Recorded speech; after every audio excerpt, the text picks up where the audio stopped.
In 1916, while New Zealand focused on a great world war 12,000 miles away, another war ended in the heart of the North Island. Māori prophet Ruakenana had built a thriving community at Maunga Pohatu in the rugged Urewera. Maunga Pohatu was the last stronghold of Māori independence. Rua was not hostile to Pākehā or to change, but he would not accept Pākehā rule. In the midst of a world war, the government would not accept Rua's state within a state. On Sunday, 2nd of April 1916, armed police converged on Maunga Pohatu. A gunfight broke out, and at least 8 people were killed or wounded. Historians have described this as the last shooting of the New Zealand Wars.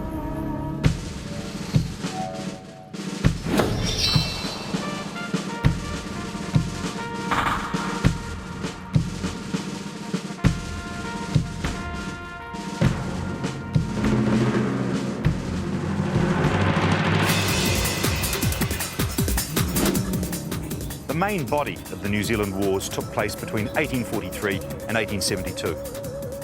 My generation didn't learn much about them at school. What we did learn was a sanitised version, supporting New Zealand's reputation as a paradise of racial harmony. The wars, we were told, were nice, clean little fights with gloves on, after which Māori and Pākehā kissed, made up and lived happily ever after. Real wars, like real history, were supposed to happen overseas. Yet the New Zealand Wars raged across the whole of the North Island for almost 30 years, with heroism and massacre on both sides. They wrenched New Zealand history into new shapes. They left deep wounds, concealed but not healed by the scabs of legend, and we're still paying for them in more ways than one. The wars helped make Māori and Pākehā, lumping Māori tribes into a people and splitting Pākehā settlers off from the old British.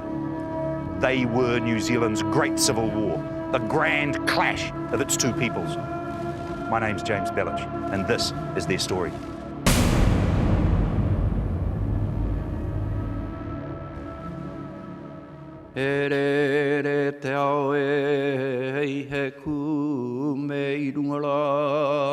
These are veterans of the New Zealand Wars. There are few images of them at the time of conflict.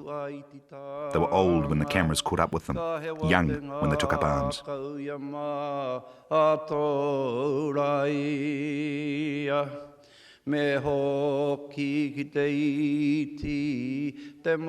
into the 20th century, veterans still turned out to commemorate their deeds on New Zealand's battlefields. In 1908, one contingent of veterans marched through Wellington to celebrate Dominion Day. The same year, another turned out in Auckland to welcome the American Navy.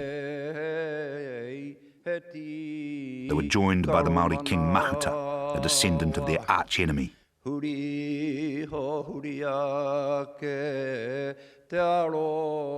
1911, more veterans paraded through New Plymouth's Pukakura Park. We need to see the real lives and real history behind these images. They're not mementos hanging on walls or hidden away in dusty photo albums, but real flesh and blood. The last vestiges of the men and women who fought the New Zealand Wars. They made history. We forgot it.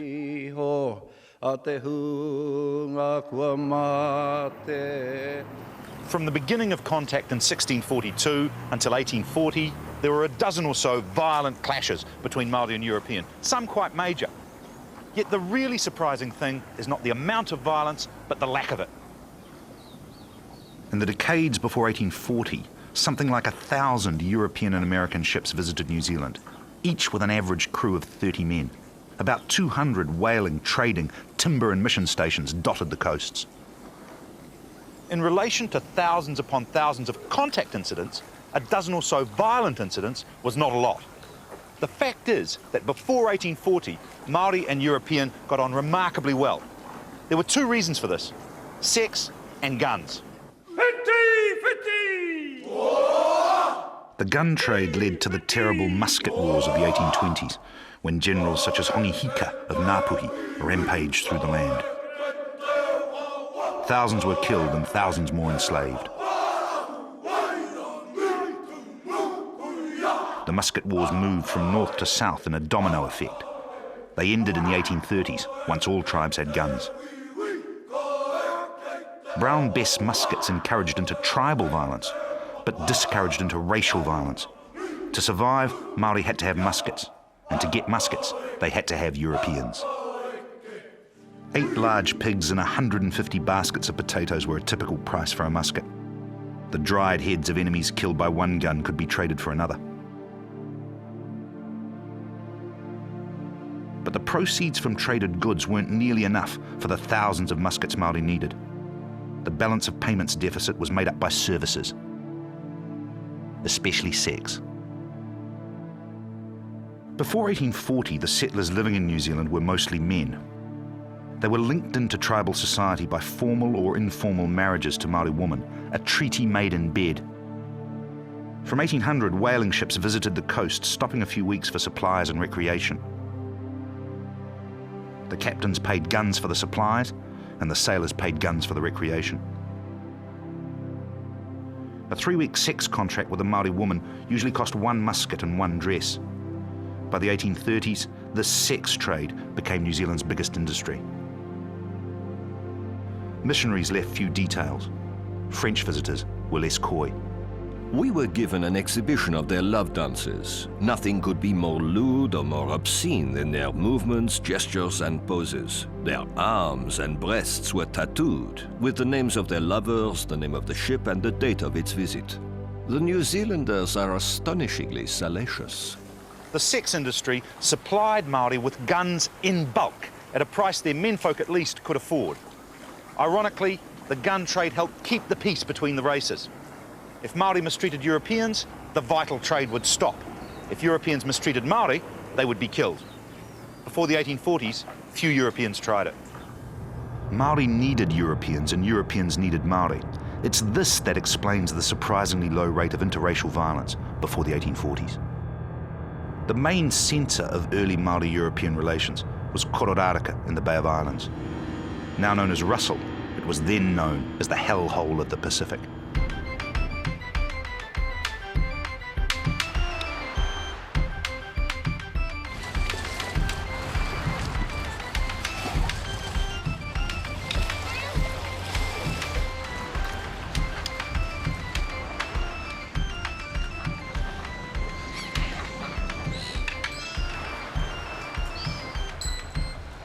Kororareka is this country's oldest town, the birthplace of urban New Zealand.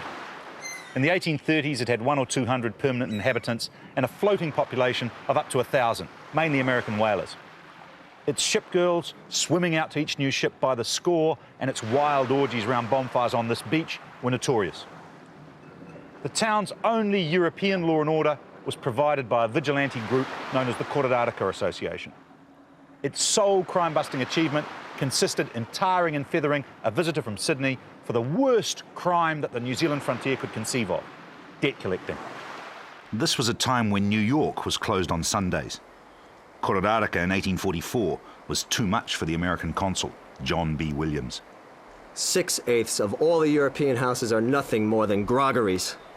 Every thinking man who has visited will coincide with me in my remarks that New Zealand is a brothel. This bay is cursed with drunkenness and debauchery, dreadful in the extreme. I well remember the remarks of a seaman. Says he, "I am ashamed of my countrymen. It wants an earthquake or the cholera to sweep the Europeans from the earth." Kororareka did not get cholera or an earthquake. What it did get was honeheke.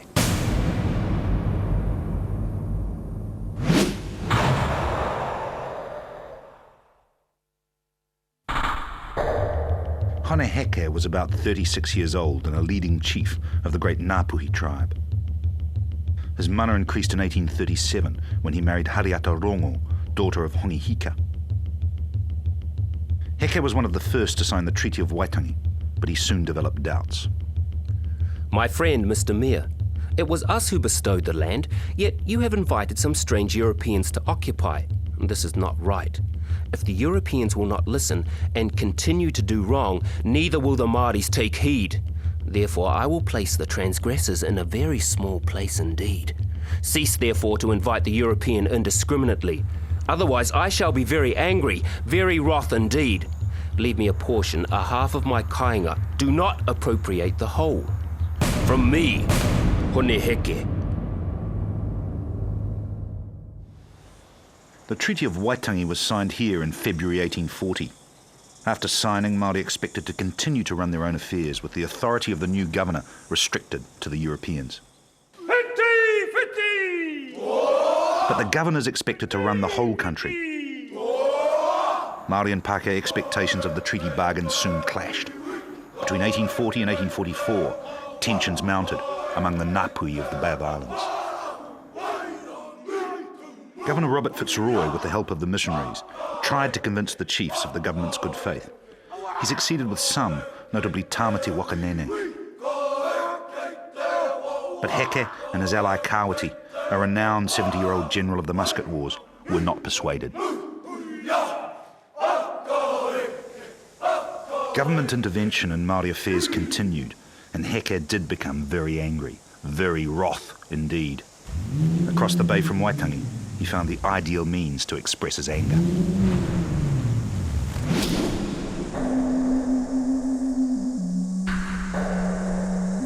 Heke wanted to reject Pākehā government, yet encourage civilian settlement. He needed a symbol which said no to the one, but not to the other. He found it flying here on Flagstaff Hill above Kororareka. Between July 1844 and January 1845, Heke cut down the British flag 3 times. Each amputation asked this question: if the British could not protect their own flag in the midst of one of their largest settlements, what could they protect? How much substance did their claim to sovereignty over New Zealand retain? O ki te kea hone, Heke, me he mea ka rua ngā haki, ko tatu te noho, ko tika te noho. Engari nā te haka hētanga a te kāwana, kia tahi ono ngā haki, o ki te hone Heke, ko riro ngā whenua. Ko riro ngā whenua.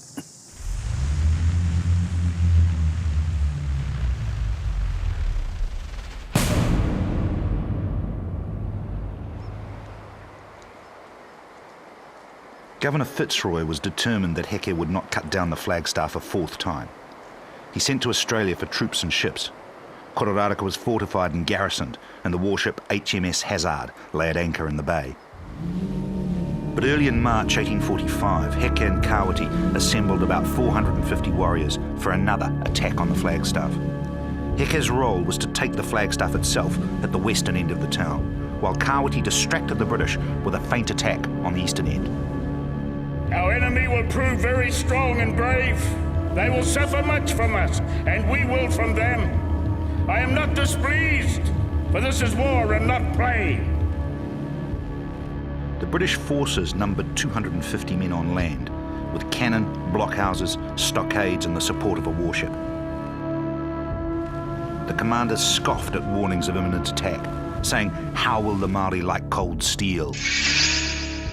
Neither I nor anyone else thought of Heke succeeding in an attack on our forces.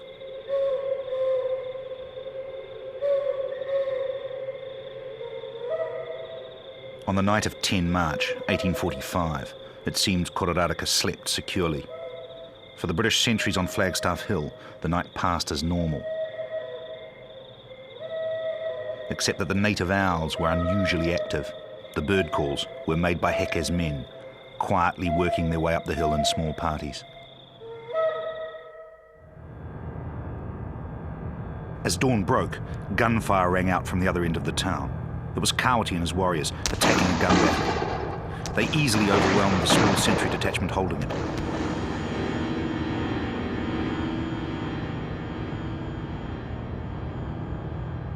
But it so happened that Captain David Robertson of the Hazard and 45 of his men had marched out early to work on further defences.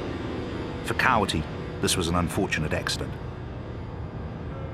With other members of the Kororareka garrison, Robertson and his men rushed along this track towards the gunfire.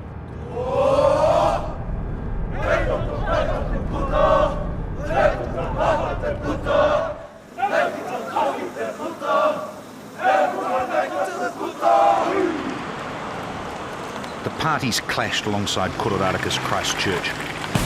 Both sides fired off their guns in the half-light. Some had no time to reload, and the fighting became hand-to-hand, sword to patu. An officer advanced towards Kawati, sword in hand. The old chief called out to his men, leave him to come to me as he knelt down in the ready position. Had the soldier known how invulnerable a warrior is in this position, he would have changed his method of attack. However, the officer failed in the attempt, was thrown to the ground, and dispatched with Kawati's Mary.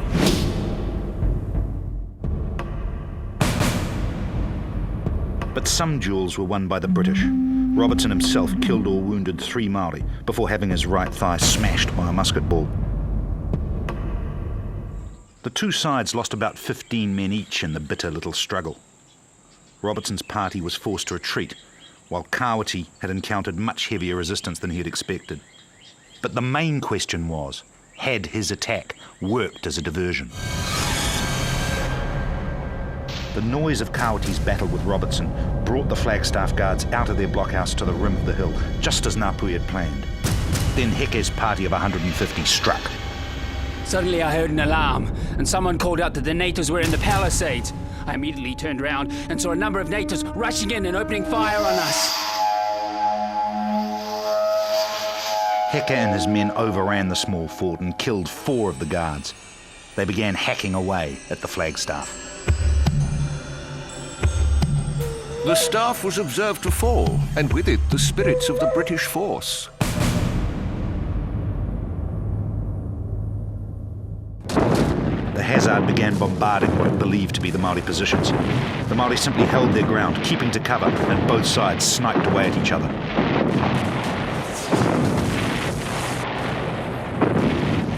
With Captain Robertson at death's door from his thigh wound, the remaining British commanders gathered at Polak's stockade to consider their next move. Polak's house and its surrounding stockade were crammed with hundreds of civilians and fighting men. One man was smoking in the cellar, where most of the ammunition was stored. At 1 p.m, ash from his pipe fell onto the gunpowder, and the Battle of Kororareka reignited. There was more ammunition aboard the Hazard, but the British decided to abandon the town. All 500 troops, townspeople and refugees were packed into the 6 ships in the bay. Though Heke tried to restrain them, the temptation of an empty town full of rum was too much for his warriors. They began plundering. Heke returned some prisoners under a flag of truce, and it became clear that the Maori would not harm civilians. So missionaries and townspeople went back on shore to the Maori-held town to try to save some of their goods.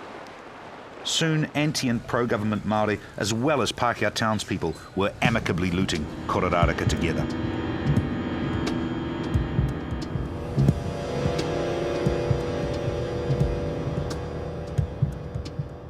George Selwyn, the Anglican Bishop of New Zealand, encountered a warrior who had seized a large jar of lollies. He was offered some.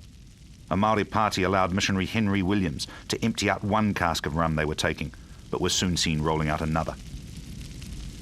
The strange joint sack of Kororareka went on through the night and continued next day, the 12th of March. The Hazard then spoiled the party with a few volleys of cannon fire. Reminded there was a war on, the Maori set fire to the town. The remaining Pākehā fled hastily to the ships, which sailed away to Auckland. By the 13th of March, Kororareka, the liveliest red light district in New Zealand history, had gone up in smoke.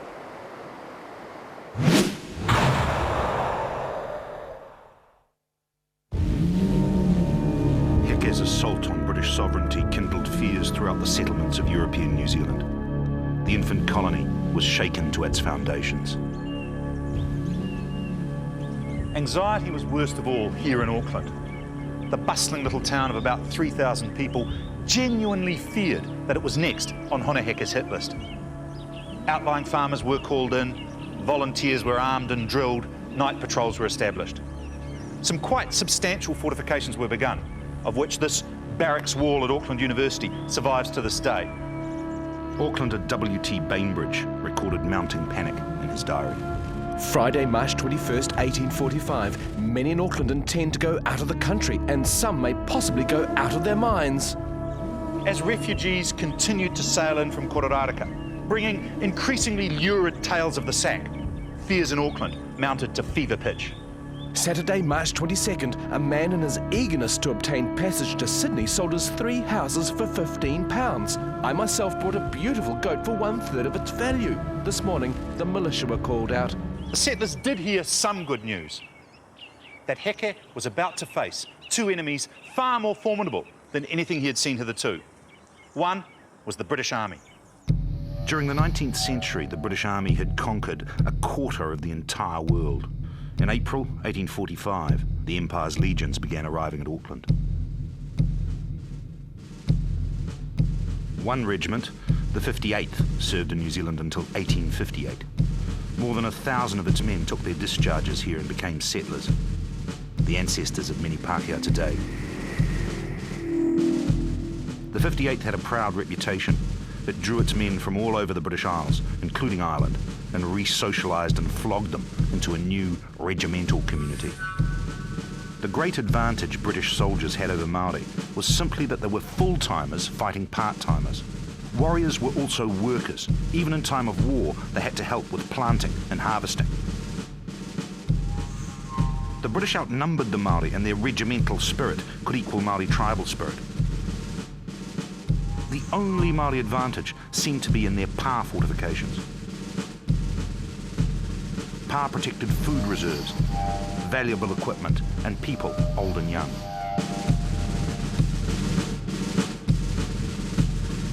During the tribal fighting of the 1820s and 1830s, changes were made to pā to cope with the musket, but not with British artillery.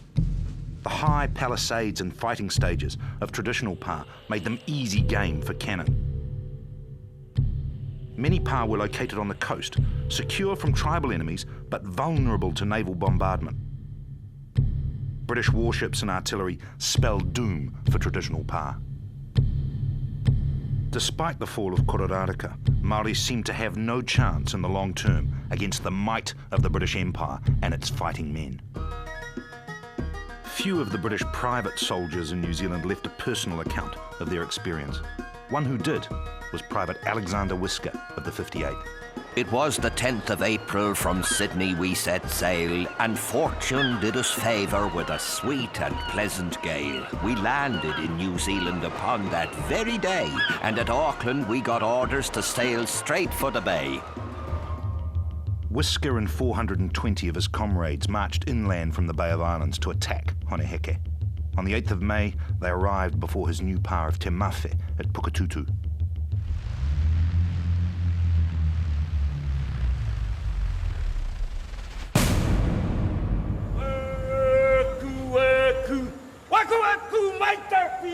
At 6 o'clock the 3rd of May we mustered for the war, to face bold Honeheke, that daring Maori chief, and likewise bold Kowita that came to his relief.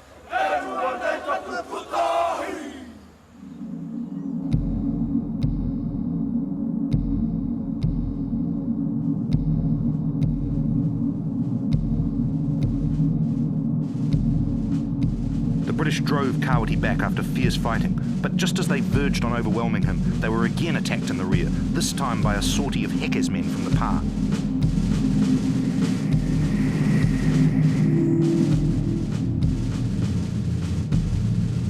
The British turned against the pā a second time and were again diverted by an attack from Kawiti, made at a flag signal from the pā.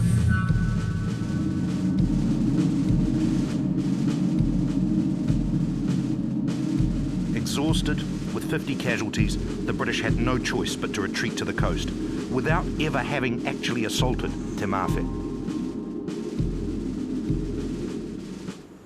Kawiti on one side, Honeheke on the other, and again that baiting chamber. It was there. And never did the British enter into the Mawhe pā. They couldn't get in there.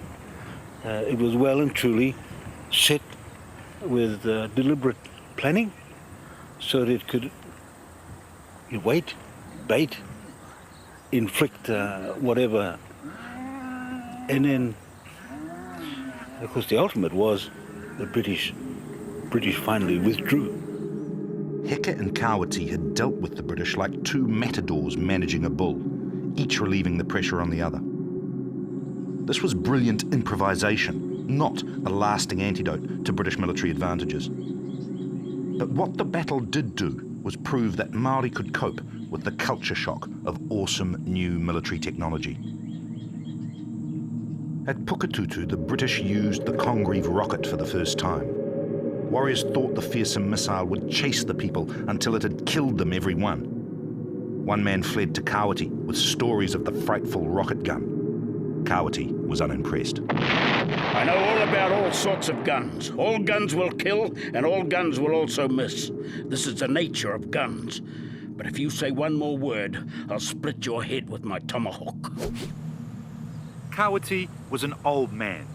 He'd been born into a Maori world which did not know metal, let alone Congreve rockets. No tribal enemy had ever threatened him with rockets or mortars or heavy cannon. Yet he refused to be intimidated by the new technology. For the moment, the Battle of Pukatutu meant that Heke and Kawati had seen off the first of their two enemies, the British Army. They now had to face the second, their own Ngāpuhi kin. Heke was closely related to the people of the Hokianga, but some of his Hokianga kin believed his actions would end the valuable European trade. They decided to oppose him. They were led by a war leader whose mana matched that of Heke and Kawati, Tamati Wakanene. Soon after the fall of Kororareka, Wakanene arrived at the Bay of Islands with 300 warriors. He came not only as an ally of the British, but also for his own reasons. He demanded that Heke cease fighting.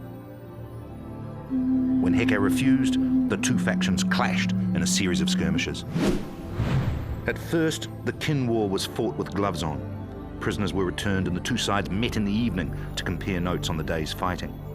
But as crops burned, men died, and insults flew, the conflict intensified. In early June, Wakanene and his ally Te Taunui seized Heke's old pa of Te Ahua. Heke was very much enraged to see his fort snatched from him, and he determined to retake it before the soldiers should return from Auckland to help Waka. So he sent messengers to all parts for reinforcements. Heke marched to retake Te Ahua. Waka came out to meet him, and a fierce tribal battle resulted. So now Waka charged Heke, and Heke fired like thunder against Waka. Tākere had both his eyes shot out, but we held our fire until we were close up to Heke's people. We did not miss them. We had revenge for our friends who had fallen.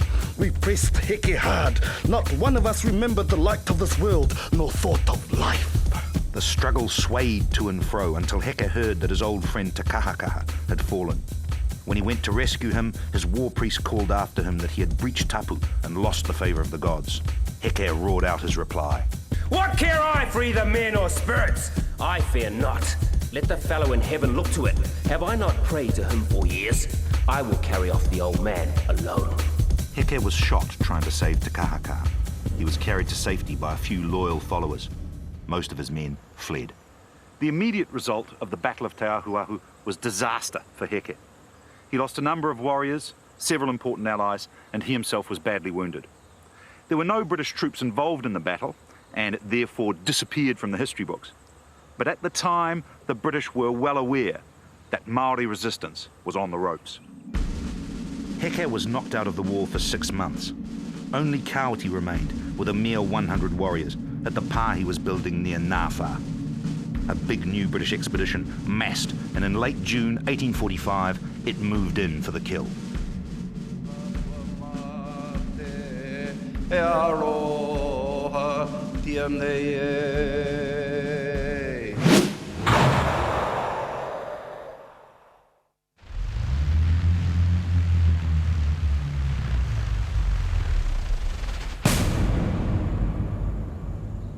This little Northland Valley is an important place in world military history. It was here that modern trench warfare was invented. The churchyard marks the site of Ohaiwai, the pa designed by Kawati in 1845. His 100 or so warriors range from 70-year-old Kawati himself to renowned young toa like Ruatara Tauromoko and 12-year-old boy warriors like Rihara Kou. They were outnumbered by more than 6 to 1 when the British finally attacked on the 1st of July, 1845. I roto I ngā taki, ka tuku o te pātai e te kaitaki, ne? Te kaiwero. He hatau, ko ai koe, he hoa riri, he hoa aroha rānei. Ne? Mehe mea he hoa aroha haramai, mehe mea he hoa riri, ka maringi tōtoto. Missionary Robert Burrows had been allowed to visit Ohaiwai during the early stages of construction. This stone wall around the church marks the line of the palisades. But as the palisades rose, Burrows found himself banned from the pa. Building operations of late have been carried on with remarkable caution and secrecy for natives, and it is not easy to ascertain their strength. Kawiti knew that Burrows reported what he saw to the British commanders. He did not want the missionary to spoil the surprise he had in store. But what sort of is curious for me is that even Wakanene didn't know, and his men didn't know what was going on. By the 23rd of June, the British Expeditionary Force was encamped before Ohaiwai under its new commander, Colonel Henry Despard. He had 630 British troops, as well as 250 Ngāpuhi under Wakanene. The British wanted to crush Kawiti quickly, while Heke was out of action.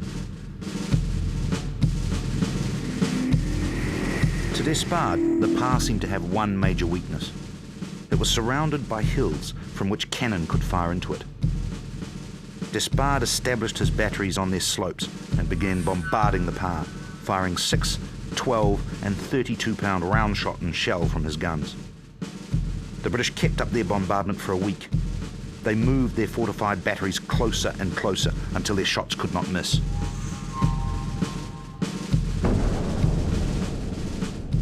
Major Cyprian Bridge, the commander of the 58th Regiment, recorded the bombardment in his diary. 24 June, shell, ball and grape into the pa all day.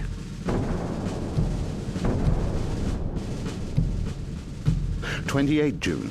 Our guns did good execution, nearly every shot told. There appears to be a good deal of damage done to it. 29 June. By about 2 p.m, 100 shots and shells were fired into the pa from the hill, which must have astonished the weak minds of the natives. On the 1st of July, expecting to find the garrison utterly pulverized by the cannonade, Despard sent 250 hand-picked men to storm Ohaiwai. The survivors would remember it for the rest of their lives. We got the orders, charge!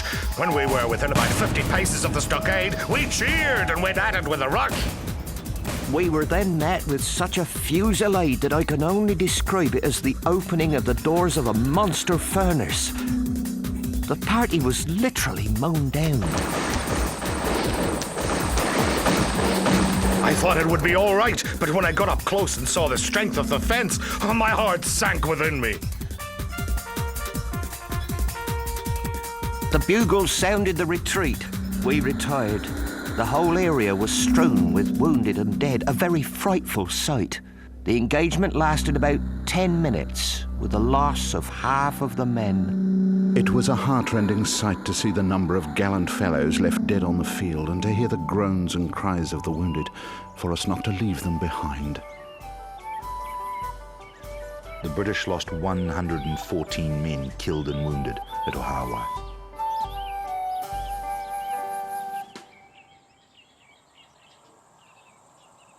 To Europeans in both Britain and New Zealand, the defeat at Ohaiwai seemed unbelievable.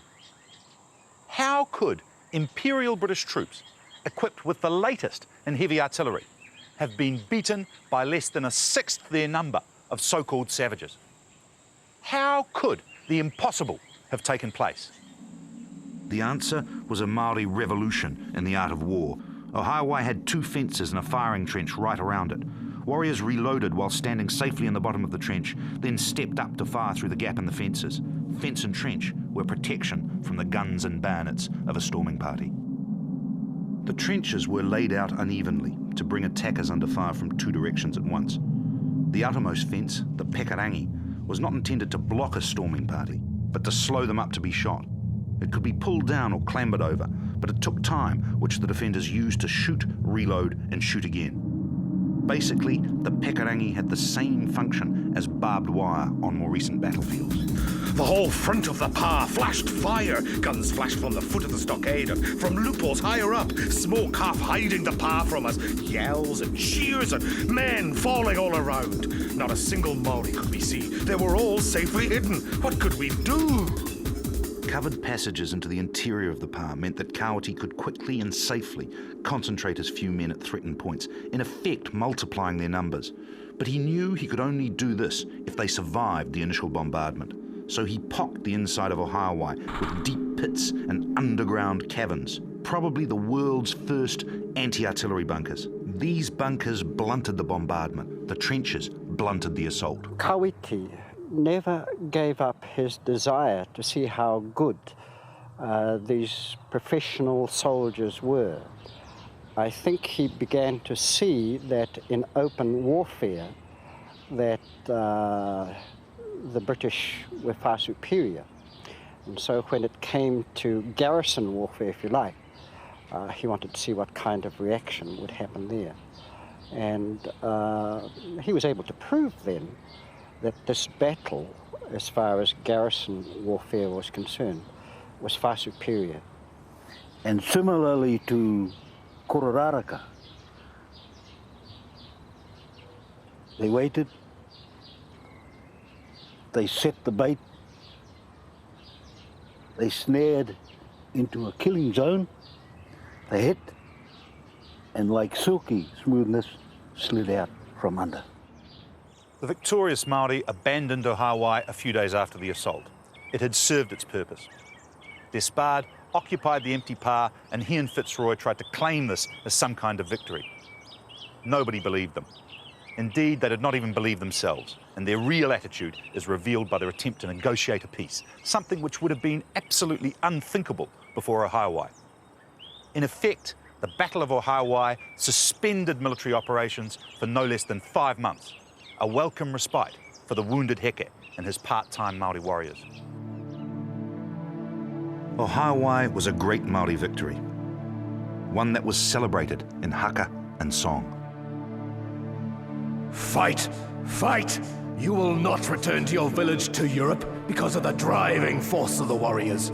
Oh, Jesus Christ, and the book. I will turn my back and empty my bowels upon them.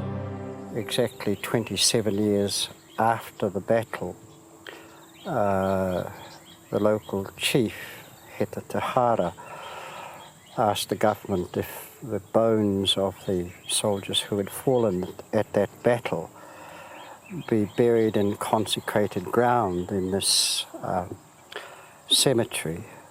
And the fact that these men who came from so far away are now lying with some of the people they actually fought with. Upon that day, I'm grieved to say, 3 officers were slain, and many a gallant soldier lay dead upon the plain. We buried them in 2 days' time, which grieved our hearts full sore, to see so many heroes all buried in their gore. We had no coffins made for them, but all was silent round. We rolled them in their blankets and gently laid them down.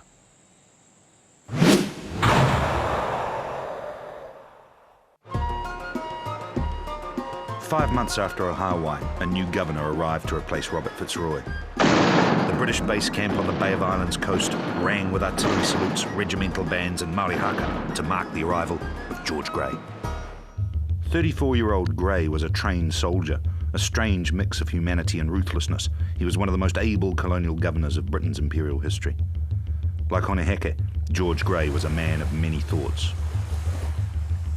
The shock defeat at Ohawai had prompted peace feelers by Governor Fitzroy. Heke and Kawati were willing. Heke was recovering from his wounds, and both were finding that war with the British was expensive. Grey pretended to pursue peace while hardening the terms and tightening the deadlines. This provoked fresh defiance from Heke. My friend, the new governor, we are strangers. God made this country for us. It cannot be sliced. If it were a whale, it might be sliced. Do you return to your own country, to England, which was made by God for you? God has made this land for us, and not for any stranger to meddle with. Grey believed he could succeed where Fitzroy had failed. On the 7th of December 1845, the third and largest British expeditionary force set out to crush Maori resistance.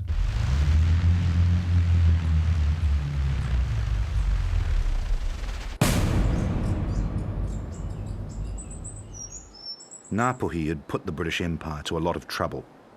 No less than 1,700 men marched to attack Kawati at his new pa.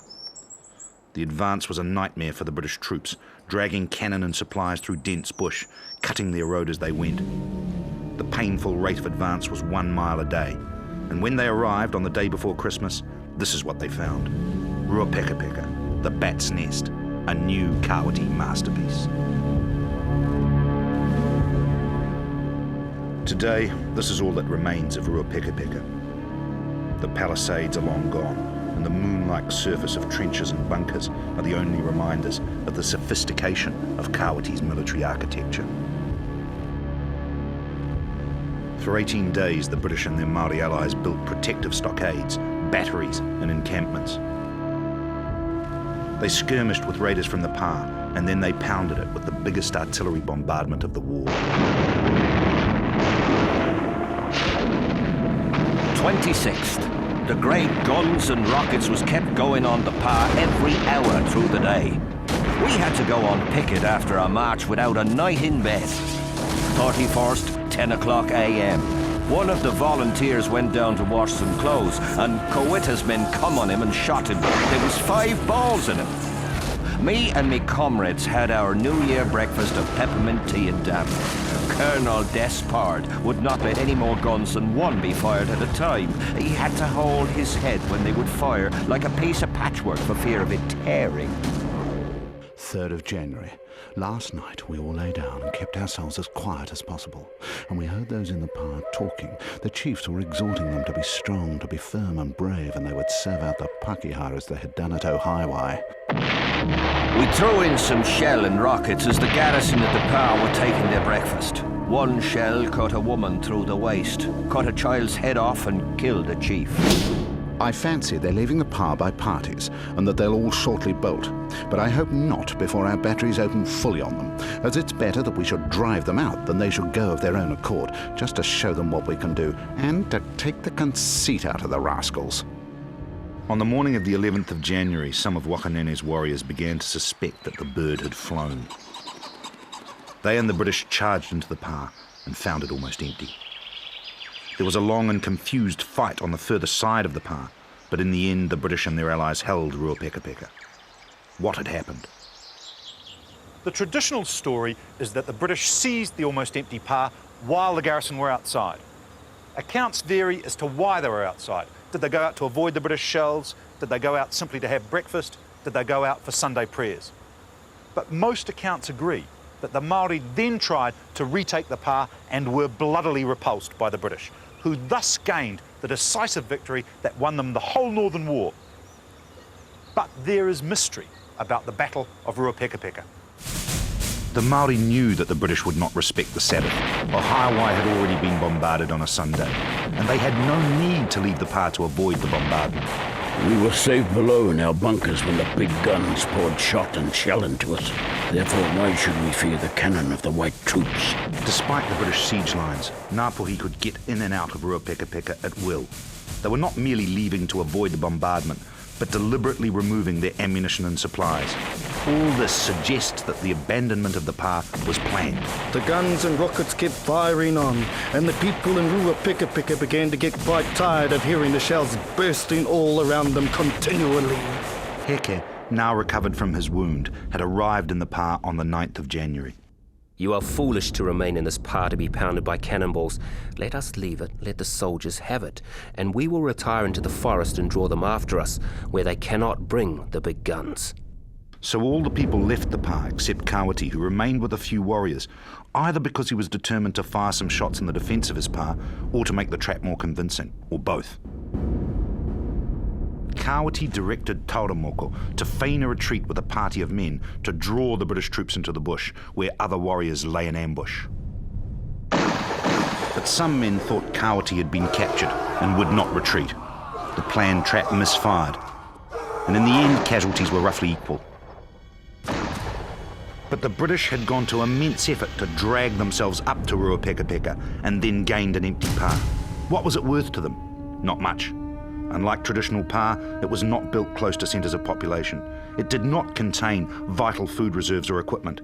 It was not Kawati's home, but a purpose-built target for the British to come to and be killed.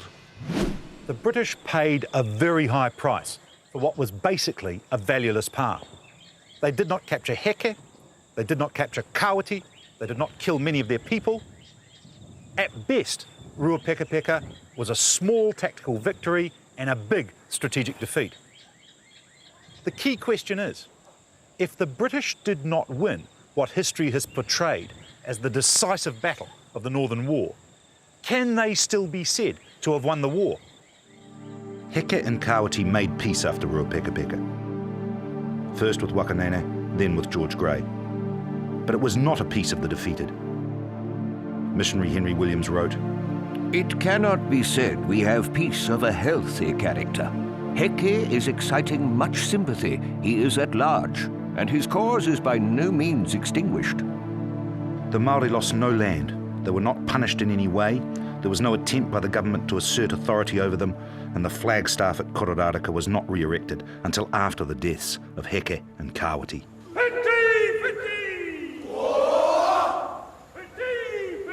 They believed in what they were doing. They were positive, and the typical Ngāpuhi haka reflects that. Kaeke te wiwi, kaeke te wawa, kaeke te papara huairangi. Nothing was impossible. That was their character. There was nothing too high to reach, too deep to dig, too broad, or even too far. Their belief was such that nothing was impossible. This was the first full war between British and Maori, and despite the odds in their favour, the British did not win it. Their victory came in the history books, won by the pen when the sword had failed. Failure was an extremely unusual event in the history of British expansion. The British Army fought a lot of wars in the 19th century, and they did not lose many of them. British defeat in the Northern War was not the result of their own blunders, nor of high Māori numbers, but of the Māori invention of trench warfare. Both British and Māori made models of Kawati's revolutionary new pa. The British model went north, but languished in a museum, and its lessons were forgotten. The Māori model went south to other tribes. Among them, its lessons were learned.